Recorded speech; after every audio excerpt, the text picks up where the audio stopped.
Olá, queridos alunos e alunas do segundo ano A, tudo bem com vocês? Bom, pessoal, estamos iniciando então nossa aula da eletiva Desenho e Pintura. Para quem não me conhece ou não foi meu aluno ainda, eu sou o professor James.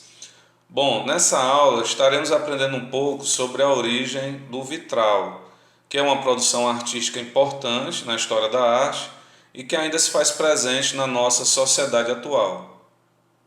O vitral é uma obra produzida a partir do esboço de um desenho sobre o vidro, que ao passar por sessões de aquecimento, resulta em formas e colorações artísticas.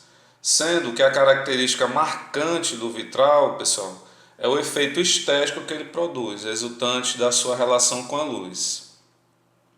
A origem do vitral é bem antiga. O vitral surge ainda na Idade Média, na mesma época que surge o estilo gótico, ou a chamada arte gótica. Semelhante ao que viria a ser o barroco no século XVII, né, como nós vimos no nosso estudo de literatura no passado, o estilo gótico no século XII foi também uma arte usada pela Igreja, que resultou em novas técnicas e modelos de construção de templos, catedrais, assim por diante.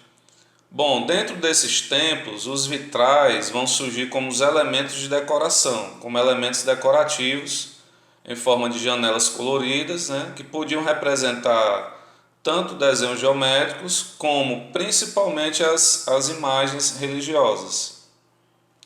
Então, inicialmente, a arte gótica ela foi uma expressão artística que manifestou-se apenas na arquitetura, presente principalmente nas catedrais católicas, tanto que ficou conhecida como a arte das catedrais. Uma das obras mais famosas do estilo gótico é a Catedral de Notre Dame, que atualmente, inclusive, passa até por uma restauração, devido ao incêndio que aconteceu no ano passado, né? Felizmente.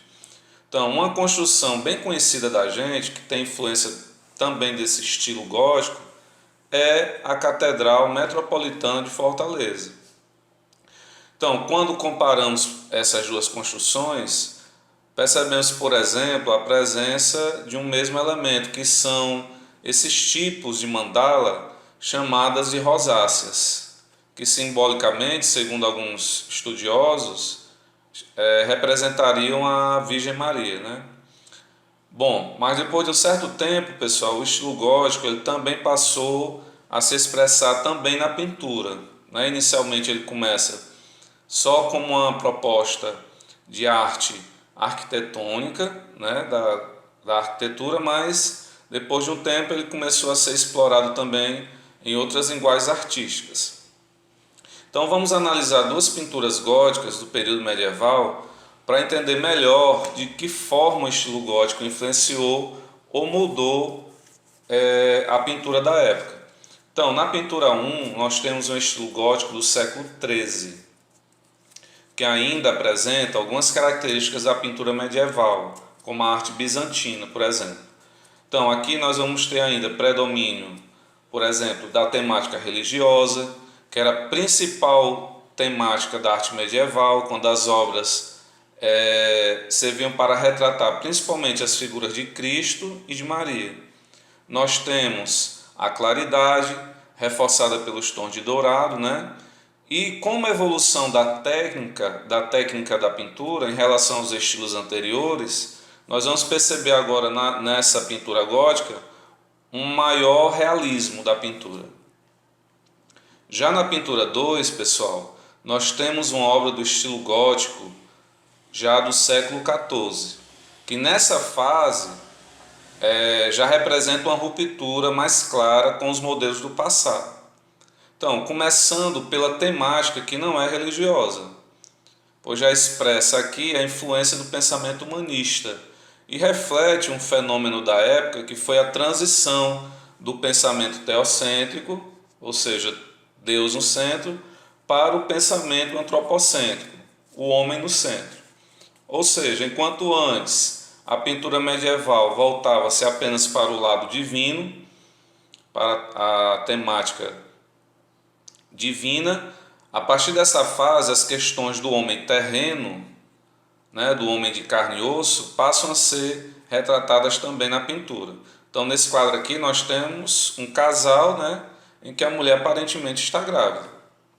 Então, percebe-se agora também a tridimensionalidade, nos dando a impressão de profundidade, o que também vai expressar maior realismo na pintura. E outra novidade foi o uso de tonalidades escuras. Ok, pessoal?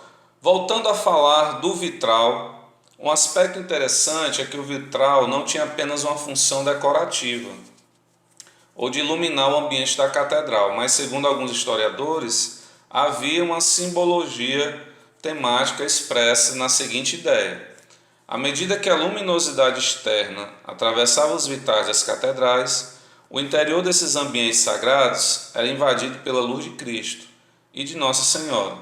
Os vitrais representavam bíblias de luz, que reafirmavam a crença no divino e constituíam metáforas da fé. Então, segundo esse texto, a luz exterior que passava pelo vitral representava de forma figurada a luz de Cristo e de Maria, que iluminava os seus devotos e o ambiente sagrado da catedral. Será que os vitrais viraram coisa do passado? Será que os vitrais ficaram lá no período medieval? Então, pessoal, atualmente nós ainda encontramos muitas igrejas, né? Ainda existem igrejas que usam os vitrais nas suas construções. Inclusive, na Igreja Católica aqui de Taitinga, há presença de vitrais.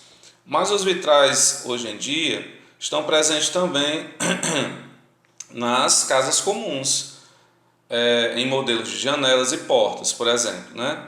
Então, como atualmente é até uma tendência das pessoas colocarem janelas de vidro, seja para iluminar melhor os ambientes, o que produz até uma economia de energia elétrica, né?